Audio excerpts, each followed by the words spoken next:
Hey guys, welcome back to the shop. Today we're working on the Volvo.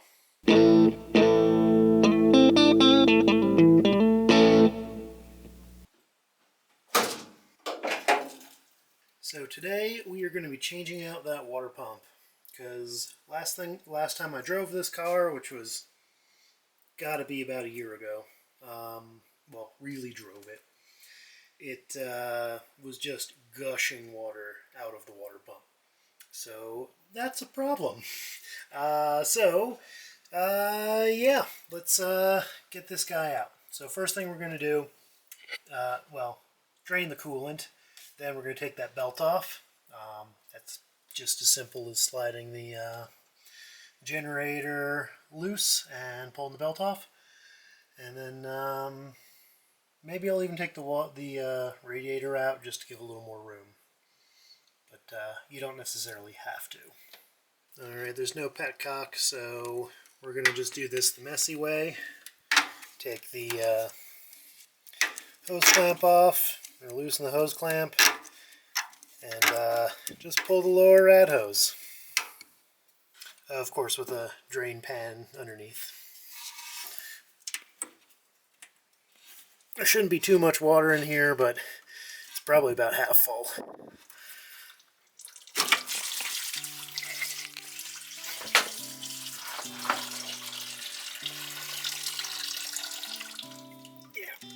Now we're just going to loosen that guy.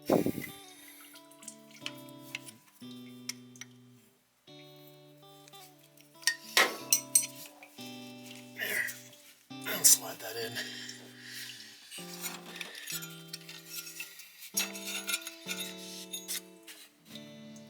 I totally goofed. First thing that's actually nice to do is to take the fan off first, or crack those bolts loose. I should be fine, but it's nice to use the compression of the engine to hold that in place. So loosen those before you take the belt off. Okay, so just got the fan off. I also took the radiator out because I wanted a little extra room to work.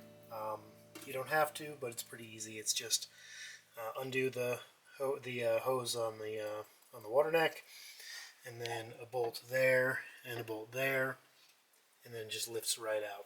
So super simple, and mine's got one of the brackets falling off, so I'm either going to replace that or resolder that. Kind of all depends.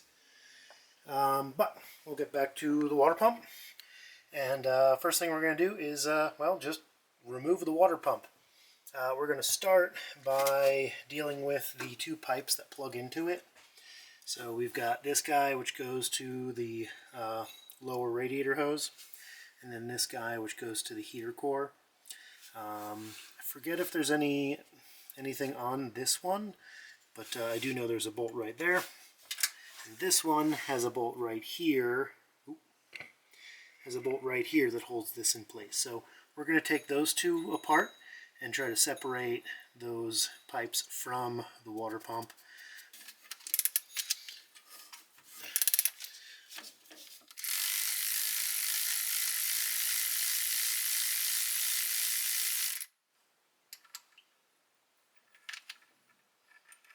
Doing this one-handed is hard. That should loosen that, and I should be able to just, pull that guy out. And you can see literally just an O-ring seal. That's all that holds this guy together.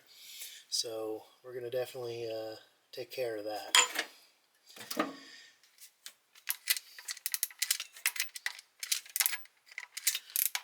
I know I've mentioned it, but this thing is so damn gutless.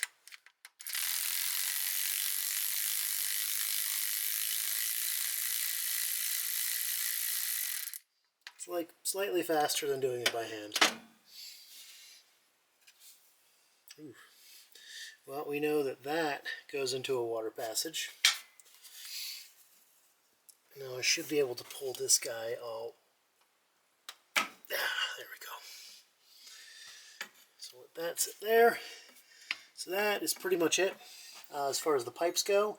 Now we've just got to undo the bolts that hold the water pump to the block. It also has two other O-rings up on the top that seal to the cylinder head. But anyway, we'll just get those guys out. Should be nice and simple. And those are, yeah, pretty much everything here has been a 1/2-inch head bolt. You might be tempted to use a 13mm, but despite the fact that Sweden's been a metric country for a really long time, this car uses imperial standard, just because that's what cars used. So yeah, just going to take all these bolts out, and then we should be able to just tap the water pump out. Alright, there we go. So I'm just going to start with a gasket scraper to get the bulk of it, and then finish up with a some Scotch-Brite. And if you don't have a fancy gasket scraper, you can totally just use a razor blade, or even a razor blade scraper thing. That works too. But yeah, just gonna take care of all the goo and check back with you. Alright, so here's the new water pump. Just standard reproduction cheapy water pump. I think this is even the same one that I had. We've got our new gaskets, and it even comes with fresh copper washers. I'm impressed with that. So I thought I was going to have to reuse my old ones, but pretty basic. We've got a bunch of O-rings.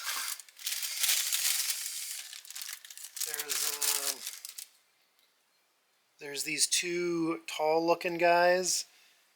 Those are what go in here, there and there, and then the small square one will go there for the heater, and then the big one will go there for the lower radiator hose.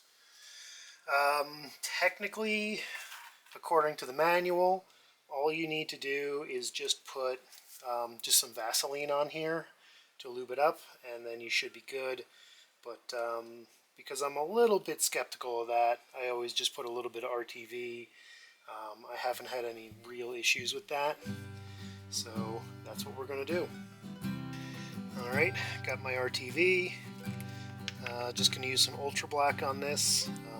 It does good on pretty much everything. They do make like water pump sealant, but like I said, I haven't really had an issue with Ultra Black. So stick that in there like so.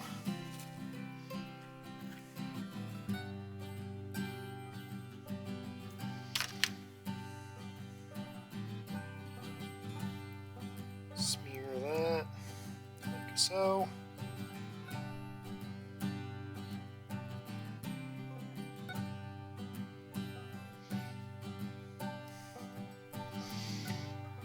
Now we're going to take some more sealant, put it on our gasket.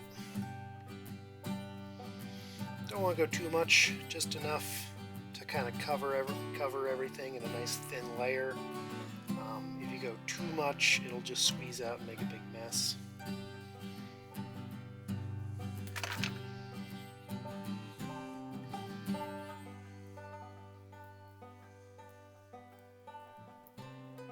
And basically I smear on the one side, it kind of gets on my other finger, and then that gets the back. So make sure everything is fully smeared with our sealant. In theory, you probably don't need sealant, but like I said, it doesn't hurt, so I use it. And then basically we're going to take our bolts, which are sitting over there, stick them through and align it. I'm just going to place this right here like that. And now we just bring it to the car. So now this part is a little bit annoying. We basically need to slide it on.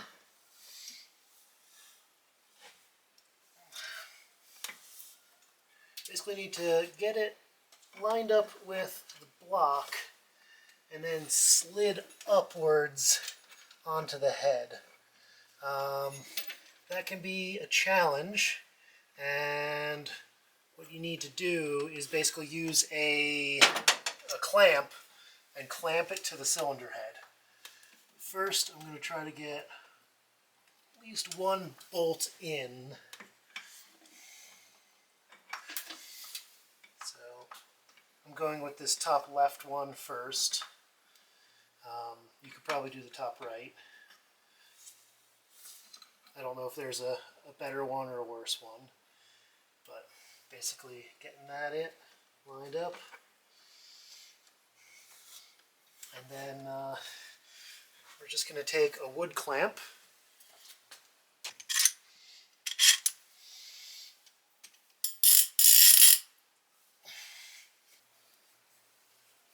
and I'm clamping on this nice flat spot on the cylinder head. And then we can get our other bolts in. Allegedly. So we got the first 3 bolts in. So now, just like the other O-rings that we did on the top, I'm going to take the square O-ring for the heater and just smear a little bit of RTV on it. Again, just some Vaseline would probably be fine, but the pipe's a little bit corroded, so I don't 100% trust it. So I'm going to just slip this onto the pipe, and then we can just shove the pipe into the water pump.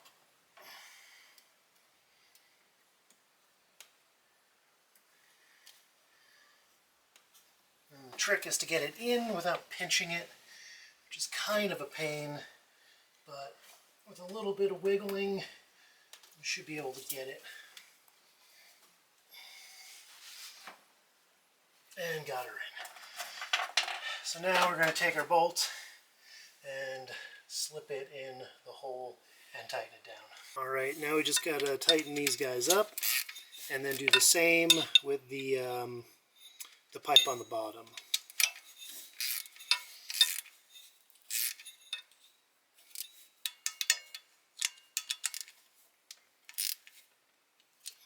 And just like with the heater hose, there's a little bit of corrosion on this part of the lower pipe, so definitely going to be using a little bit of RTV there.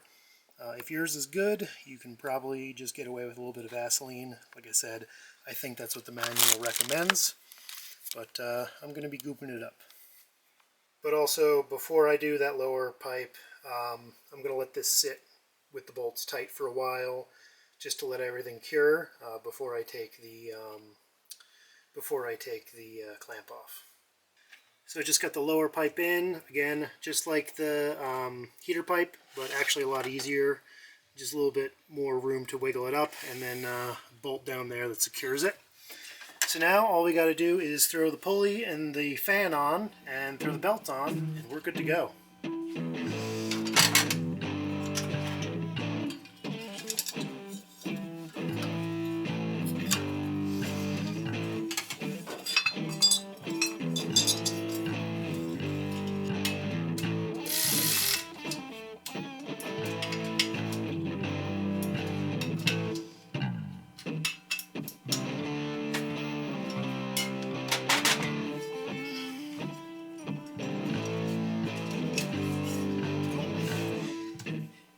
And then all we got to do is just reattach the radiator and fill it with coolant, and we are good to go.